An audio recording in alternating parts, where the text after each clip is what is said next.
the hell did I get here? Well, let's see.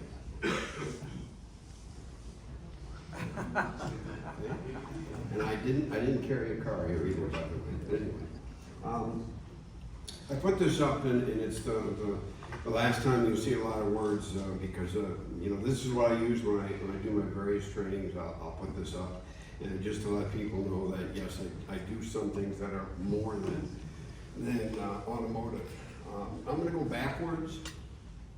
I had what many people and you might consider to be a very interesting first year of teaching, and it taught me some principles that I have maintained for many, many, many years.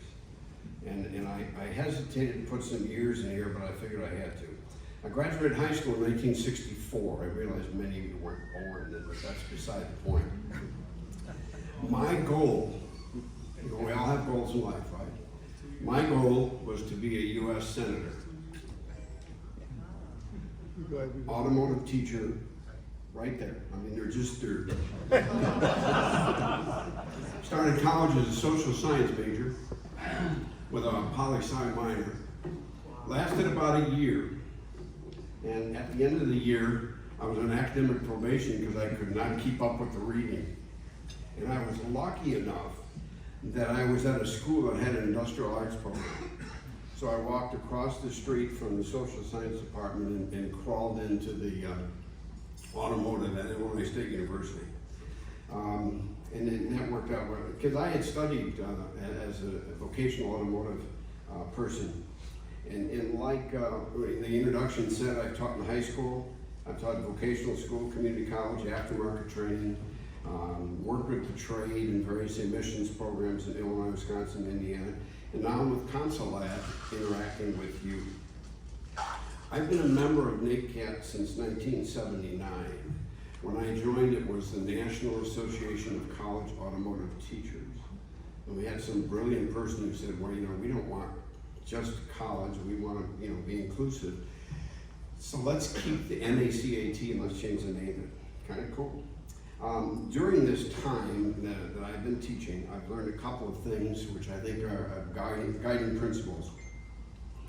One, there's a difference between a high school senior and a college freshman. That difference is 3 months. Second, if you live by technology, you may very well die by technology.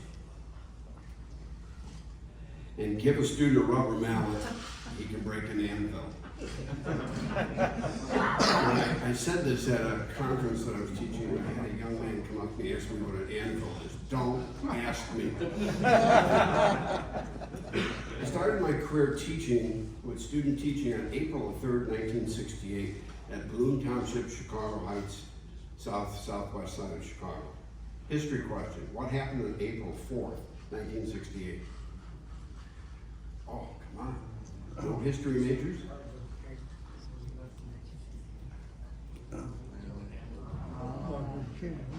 Martin Luther King was shot. Bloom was a racially diverse school in the south side of Chicago. I was student teaching under Mr. Jim Lawstead, in the vocational automotive program. And on April 5th, this is not working. On April 5th, fires were burning all around us.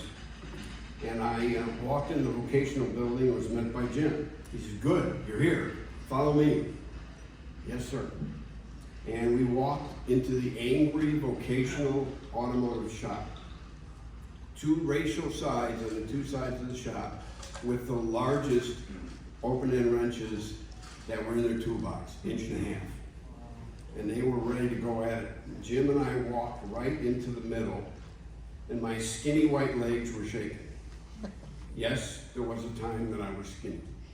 Not in recent times, but there was a time that I was skinny. Jim said, I feel terrible for the country, and I feel terrible for every one of you in this room. I could see that there was a tremendous level of respect that the students had for this guy. Because after all, I just met him 2 days earlier. He eventually got them to sit down, campfire style. He was big on campfire. He'd sit down on campfire style, and he actually, at the end of it, after listening to their concerns, because Jim was a good listener. He listened and they would say, you know, well, this bothers me, and he'd talk about it, and you get people to talk about it. By the time they were done, he even led all of them in a prayer.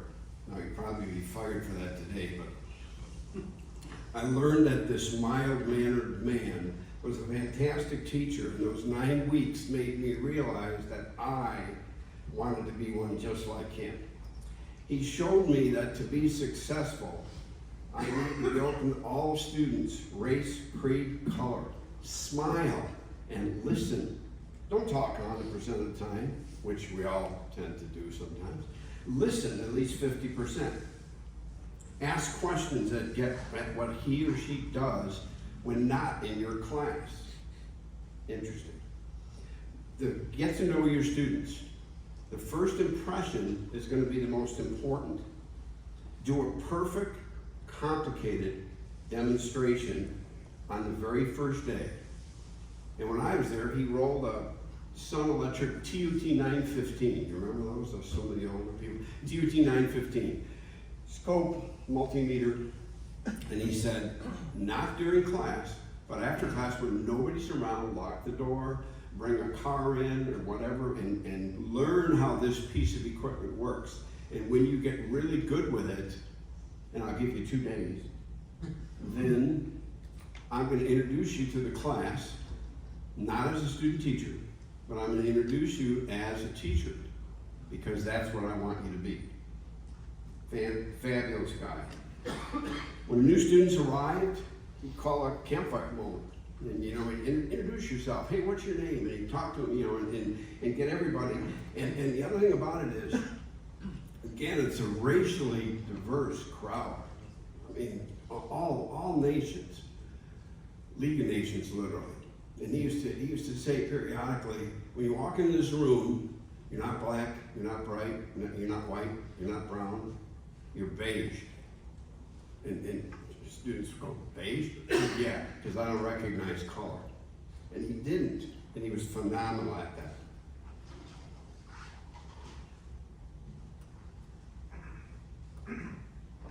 Campfire moment, sorry, I skipped that. There were no vehicles in the campfire area. He had a couple tables, some chairs, and it was a place where a student could go to talk, listen, study, whatever. About the same time, I went for an interview at Glenbard West High School in Von Ellen. And that's it, way in the background there. Glenbard West is on the shores of Lake Allen. It's built high among a forest of trees. From afar, it kind of looks like a castle. And as a result, the faculty called it the school built on a hill and run on a bluff.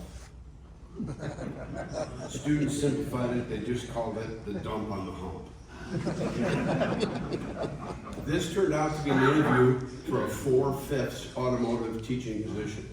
Now, western suburb of Chicagoland, I'm engaged to be married to Carol, who, by the way, I'm still married to after 54 years. But she stayed home. No, just kidding. Anyway, so it was a 4/5 automotive position, but I figured I'd just go and, you know, and talk to the guy. So I went there, and he handed me a list of things. He said, before the interview even starts, here's a list of things which you have to pick from for the 1/5.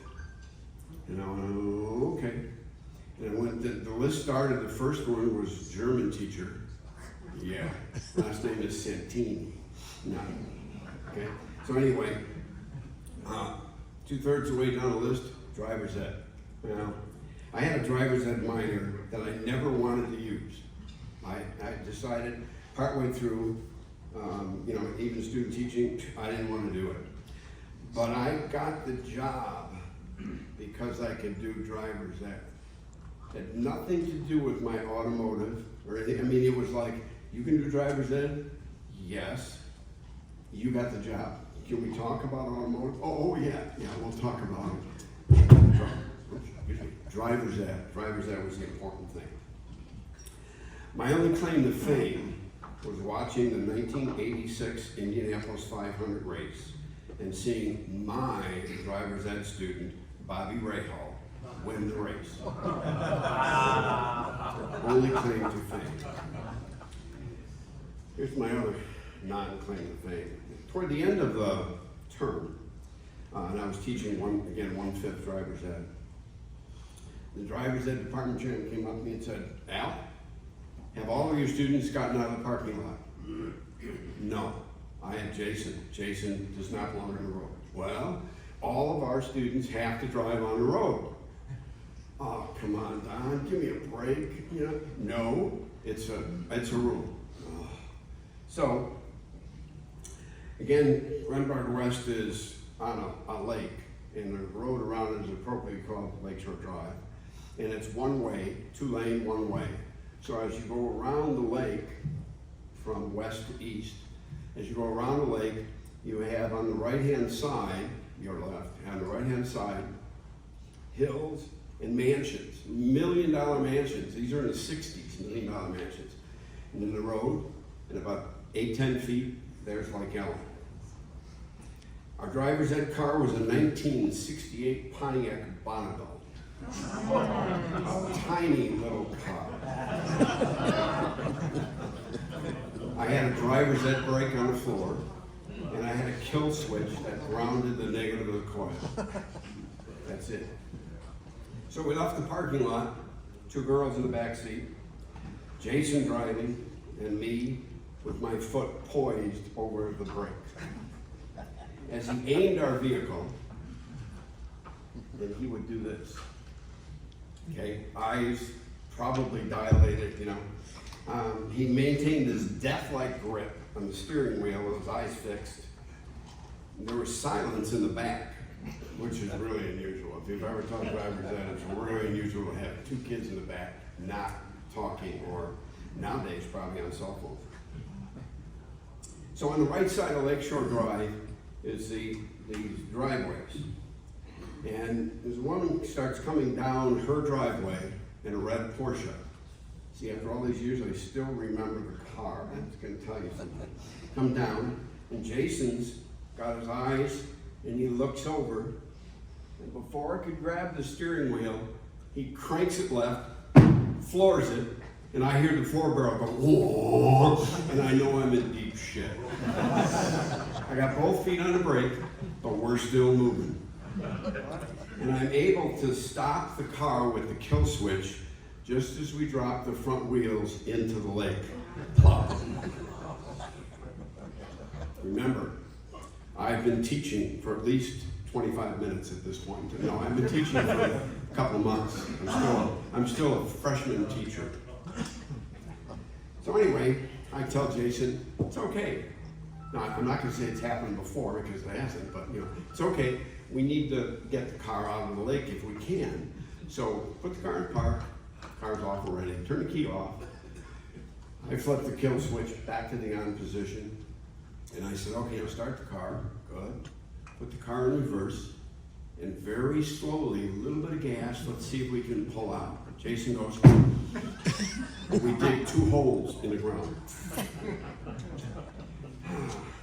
So anyway, I reach for the kill switch and everything, everybody's got to remain calm. It's not. See, Jeff, these are for you. So we exited the vehicle, walked back to school. It was only a couple of blocks anyway. And by the way, word spreads like wildfire when the new driver's ed teacher drops the driver's ed vehicle into the lake. Now, it might be a little different than you think, because I became the instant hero of the students. I was walking down the hall one day, and one guy said, hey, cool move, dude, and walked on. The faculty lounge erupted into applause when I went in for a cup of coffee.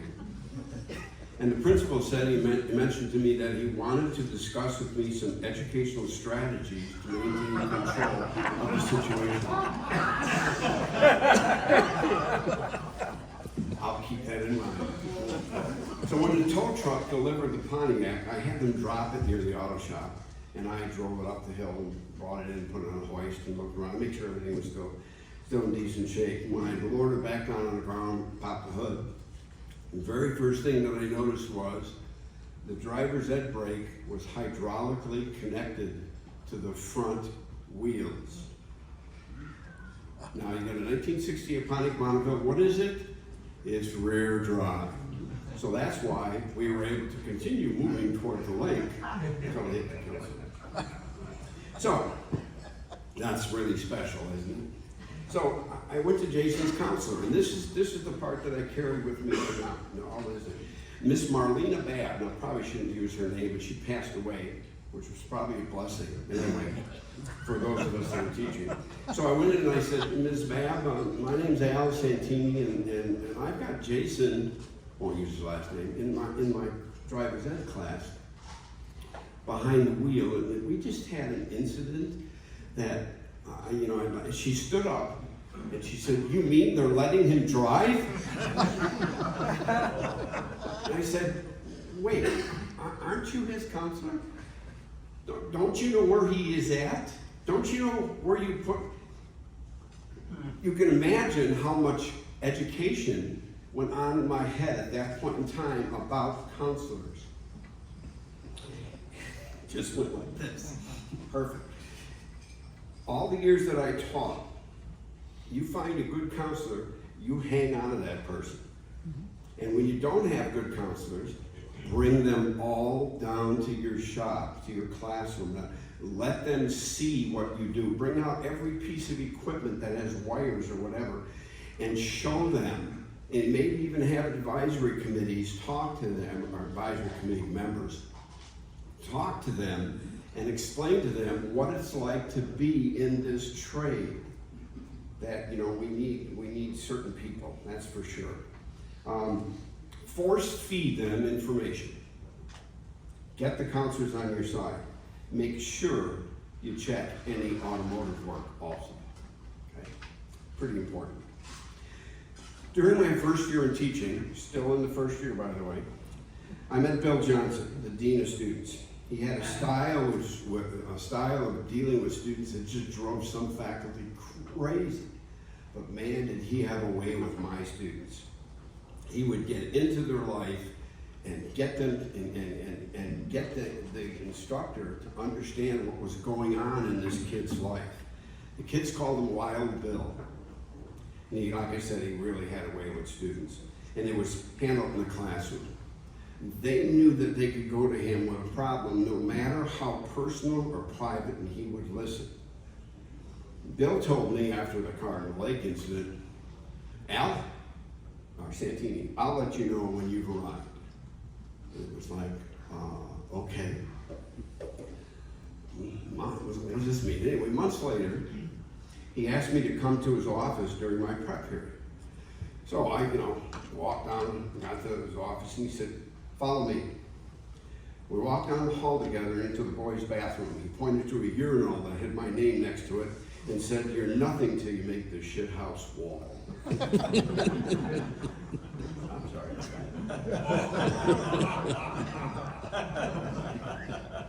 The previous slide was, what did I take away from my experience in the lake? Yeah. I have thought differently about urinals from this point on, and I defy every man in this, sorry ladies, I defy every man to not, the next time you're standing in front of a urinal, to not laugh. Okay? You're going to, and I want you to imagine your name, not mine, your name next to it, okay? In February, again, the first year of teaching, I decided I want to take my class down to the Chicago Auto Show. And so I piled 54 students, one faculty member on a bus, and we headed downtown. It was a fantastic event. They had all these things just involved for the students. It was great. And I was so pleased that I had done it. When we got done, piled everybody back in the bus, 53. I'm missing someone. So I took attendance. Little Johnny's missing. Okay? And then, as we're waited, this is at McCormick Place, would Mr. Al Santini please come to security, located on the first floor. So I go walk into security, and there's little Johnny, handcuffed to a chair. With a great, remember, first year, with a great big Chicago cop in his hand on his shoulder. Officer, what did he do? Well, he stole 4 books. He slid them off the table into his bag, the bag that I had given him. The bag that said Glenbard West High School. Really smart kid. And he's got a problem because the value of the books is over $100, and the vendors decided he's pressing charges. This kid's going to the precinct. He'll be released to his parents whenever they show up. Now again, I asked my fellow teacher, what are you doing? He goes, excuse me. So I called Wild Bill. I got lucky, he was in the office. Bill, what do I do? Quote, leave the little twerp there. Your responsibility is to the rest of the students. I'll call the parents. And little Johnny's going to be on school suspension when you next see him. And Bill's attitude was to very seldom suspend a kid, keep him out of school. But if they were bad enough, they would show up in the morning, 7 o'clock in the morning, he would hand them an oversized set of coveralls that he had personally dyed pink. And on the back of it, he had stenciled, I am suspended. And they would walk around and they'd clean toilets for half a day or be in study hall or whatever. Well, little Johnny's parents were mad at the school, mad at Al, mad at everybody. And so they went to the school board and demanded that I be fired. I began to think that my career might be over before it really got started. They had a lawyer, fancy shirt, tie, sport coat, suit, not sport coat, who talked about what a travesty it was to have little Johnny in lockup until the parents could drive down. How it was unbelievable. And he pointed to me that this teacher could leave this poor child behind. They believed that I should have kept everyone downtown until they could get there to collect little Johnny. So the board says, Mr. Santini, do you have anything to say? Before I could stand up, Wild Bill put his hand on my shoulder as if to say, sit down, stupid. And he stood up and he said, he was the administrator in charge, and that he told them to leave him. And then he turned to the parents. The parents and the lawyer and little Johnny were sitting there, and he talked about the lack of personal responsibility that little Johnny, and how his actions had stained all of the students at Glenbard West. It was like, wow, I want to work for him, okay? He also gave me credit for safely getting 53 students back home, especially the 53 students who had all followed the rules. What did I learn? What do I follow? I'm a sailor. I have a boat. My boat has an anchor. My boat has a chain. In schools and in life and in general, I recognize the chain of command, and you have to also. On an anchor, the shackle is what anchors the whole system together. And at Glenbard West, it was not the principal who was the shackle, it was the dean, Wild Bill. Get that administrator on your side and keep him there. Whatever it takes, make sure you have at least one administrator. In the 1980s, see, I made it past my first year. Somehow. In the 80s, IBM approached the College of DuPage. I was teaching at the College of DuPage at that point, and they were the largest community college in the country. Single campus at that point in time. We had around 40,000 students. And they were all looking for a parking space at 10 o'clock in the morning. So I made sure I got there early. Anyway, IBM approached the college and wanted to give a presentation which they called Computers in the Classroom.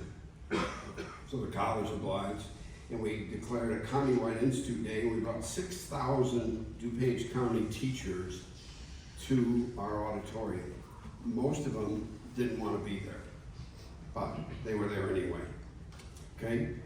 And you know, the curtains pull back, and you got an entire stage, and the stage is huge. It's like it's the size of this room, and it literally is filled with computers. And remember, in the 80s, computers were not small enough to carry in your pocket.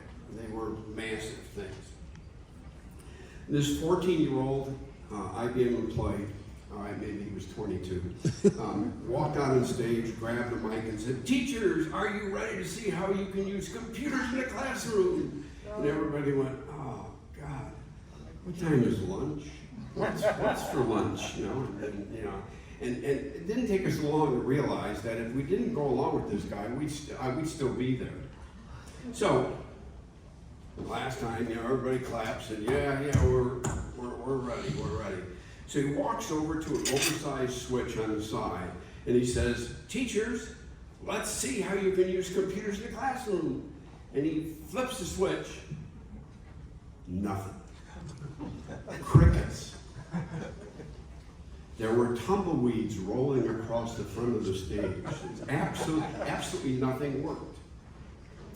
He put his arm at the podium and he said, "Teachers, there's a lesson to be learned here." He should have said, "Automotive teachers, there's a lesson to be learned here.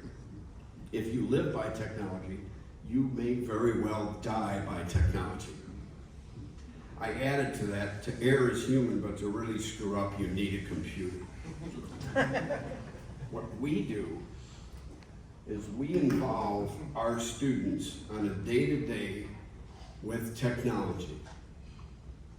And if you've never had a technology failure, a demonstration that didn't go perfect, a piece of equipment that didn't work, it means you started teaching tomorrow. Okay? This stuff's gonna fail. When I give a demonstration on a multimeter, I roll a card out with 4, just in case. If I'm doing a demonstration or something on a digital storage oscilloscope, same thing, multiples. If I'm gonna use a car, there's not one car in the shop, there's at least 2 or 3, because I know something is gonna go wrong with this, okay? We need backup plans, guys. Let me update the live by technology, die by technology a little bit. During the pandemic, I was asked by NACAT to teach an online class on Canvas that would be open to the members. I was excited to do it because I have a real soft spot for NACAT. I think this is the organization. On the evening, I had running a camera, a document camera, PowerPoint, Pico, and my scanner all going through my computer. And I had hardwired the computer into my modem just to make sure that I would, And the other thing is I had backup because I live by technology, die by technology. Things were really going well, and after about an hour in this hour-and-a-half class, my phone rang, and it was Rick, my boss. And normally I wouldn't answer the phone, but I lifted it up and I said, "Rick?" And he said, "You're offline. All we see are blank screens." Damn. Crap. So I bought that PowerPoint, reconnected, and that was my backup, and finished off the class.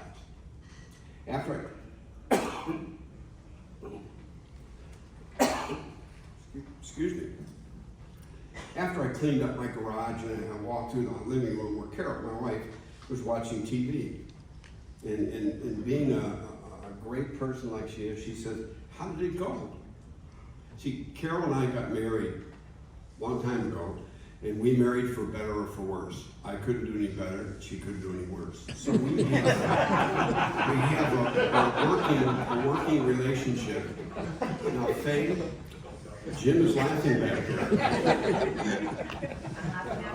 She's laughing. Anyway, so she said, "How did it go?"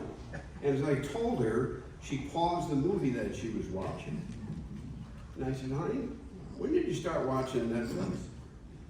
"No, just about the time I lost connection." Apparently, the modem said, "Al teaching NACAT, Carol watching a movie." There's no choice here. Carol watching a movie. So anyway, live by technology, die by technology.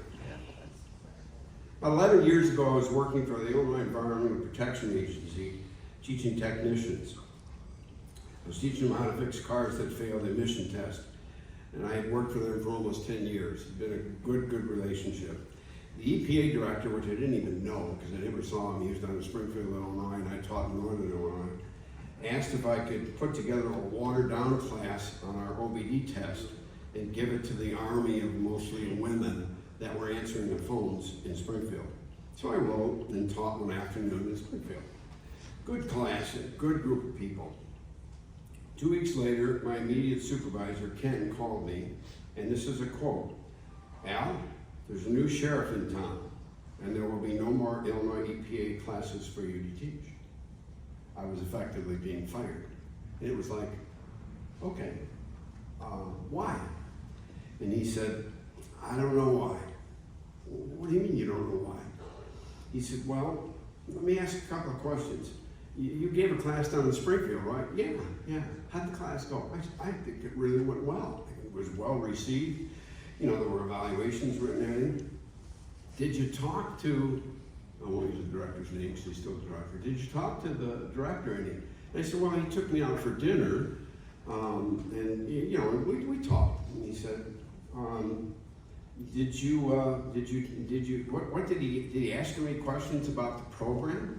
And I said, yeah, and I got to realize that the program was changing from an EnviroTest to a different company. And they had put this woman in charge of me. And so he said, what do you think about her?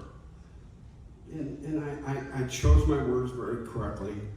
I said, she's a pain in the ass.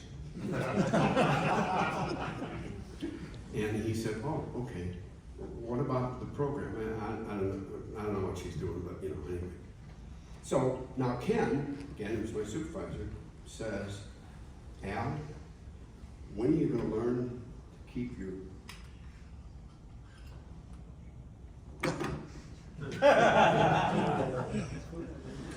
How much do you know about whatever her name is?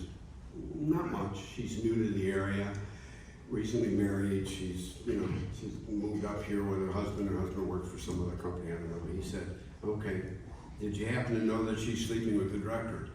No, I didn't know that. And that's my x-ray. This happens to be the only time that I've been fired. Of course, when I'm done here, maybe Council Lab will do the same thing. My position is technical. This is the end, by the way. My position as technical trainer with Council Lab for the past 10 years has given me what I consider to be a unique perspective, that of helping teachers. I either see instructors at work or I have them in classes. I was teaching a hands-on class in DSO use in the morning and a CAN bus class in the afternoon to about 30 auto teachers who are attending a state conference. I noticed that many of them were not even trying to use the DSOs. Guys, why aren't we using the DSOs? We don't have no DSOs in our high school or our college. Okay. In the afternoon, same thing with CAN bus.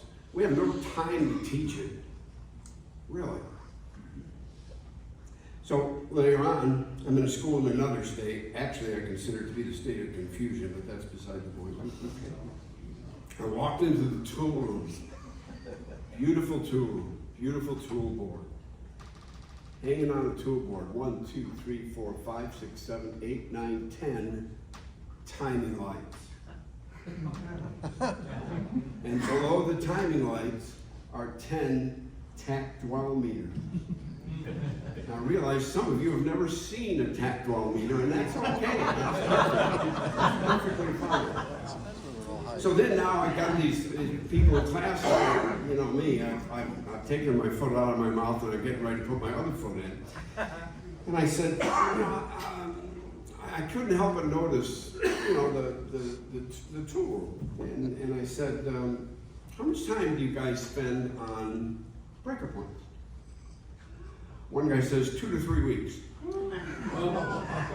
Now, by the way, let me put this into perspective. This was just prior to the pandemic. 3 years ago. I'm not talking about 10 years ago. Really? How much time do you spend on carburetors? At least a month.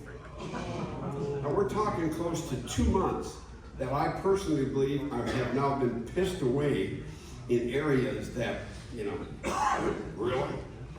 I understand that the number one problem facing everybody in this room is time. How much time do you have and how much, how do you get it done? I also realize that some of us, hopefully not many, are forced into teaching what we have access to and knowledge of. But I gotta tell you, you can't open the door, see what's out there, and decide what you're gonna teach. That's not the way it's gotta be done. Breaker points and carburetors instead of CAN bus. Timing lights and dual meters instead of bidirectional scanners. I talked with an instructor who purchased our Console Lab 750. 750 is a pretty complicated piece of equipment. Come look at it, we've got one down here. It's a CAN bus trainer. It's got multiple CAN buses on it, and it's pretty complicated. To make it sing and dance and play music, you have to have a digital multimeter, at least a 2-channel digital storage oscilloscope, and a bidirectional scanner. Without that, you're going nowhere. So I asked him, I said, here's what I need. I need you to have a digital multimeter, I need you to have a 2-channel oscilloscope, and I need you to have a bidirectional scanner. And there's silence at the other end. He said, well, I've got one digital multimeter, I think it's in the tool room. I have a code reader that I just bought from Amazon. Okay. The number of schools that are not teaching the basics of digital storage oscilloscopes and other technologies has got to go down. I've been in schools again, code readers, and they have only one. If you're not teaching oxygen sensors, air fuel ratio sensors, computer control, voltage drops, sensors, CAN bus, ADAS, EVs, new refrigerants, then what are you teaching? Okay? And to put in today's issue, what about EVs? At what level are you going to put EVs in your curriculum? Notice I didn't say, are you going to put EVs? I asked you what level you're going to put it in.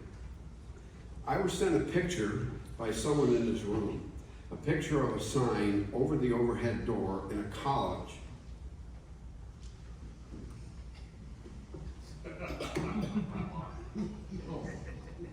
I didn't put the actual picture because you might recognize it. I didn't want to embarrass anybody. But if it runs on electricity, it does not drive through this door. Really? I taught a seminar a couple of years ago on CAN bus for electric vehicles. And there were 3 presenters at this conference. The first 2 spent a large part of their precious little time telling everyone that they hated EVs. One guy said, I'm basically a gas guy. I am a gas guy. Don't they make pills for that? They need to be asking, why am I teaching this topic? Is it currently on vehicles? Is it necessary? What does this student need to know to possibly get a job in the field? Are the students learning about engines, or are they doing engine overhauls? Is it what the students want to do with their own cars, or is it what you need to tell them that they need to know? I know I may be preaching to the choir, or possibly ticking some people off left and right, and that's not my intention. I'm the first one to tell you that if teaching engines is important to you, then now you better add electric motors. It's another engine. You have to weigh topics and make sure they pass the smell test. Am I teaching current technology, or am I teaching carburetors because I know how to do it? If that's the thing, learn a new topic. Take advantage of all that is before you at NACAT 2023. If you look at that list, it's a hell of a list, and it covers everything from soup to nuts. Participate in it. When I started teaching, we had breaker points and carburetors.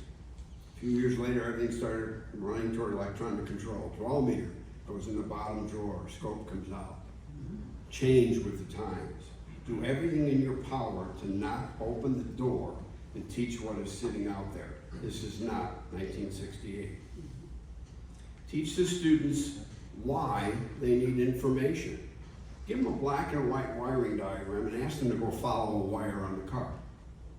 And when they can't, then teach them how to look at the wiring diagram, maybe colorize it, it doesn't have to be fancy, red for positive, black for negative, but colorize it and get it to the point where they can figure out what's going on. Once they realize that they need the information, teach them where to get it, how to use it.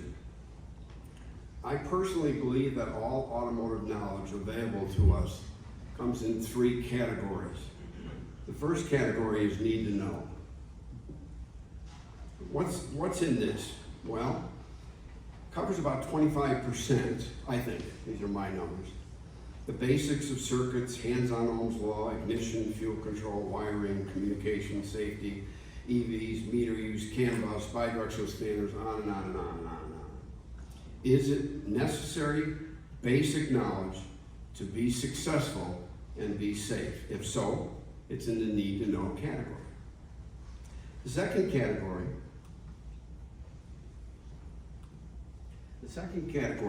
is nice to know, and it's where the systems are. Fuel, ignition, compression, airbags, ADAS, start-stop, starting, charging, emissions, brakes, suspensions, GDI, EVs, etc. Nice to know, about 25%. This leaves 50%.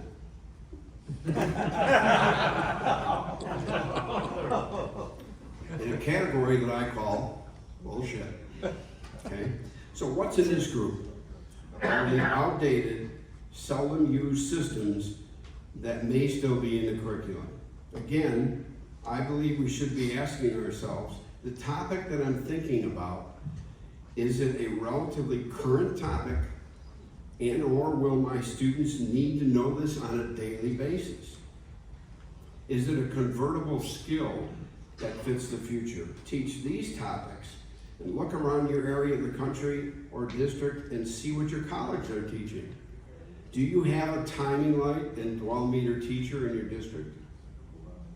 Are you a tach dwell timing light teacher? Okay? Let's all pledge to help modernize the curriculums that need it. Don't get me wrong. Timing is important for all students to understand. But if the first tool the student purchases when out in the field is the timing light, you have missed the mark. Find the time to put into your curriculum the need to know and nice to know topics. Leave the bullshit behind where it belongs. Now let's get to work. Thank you.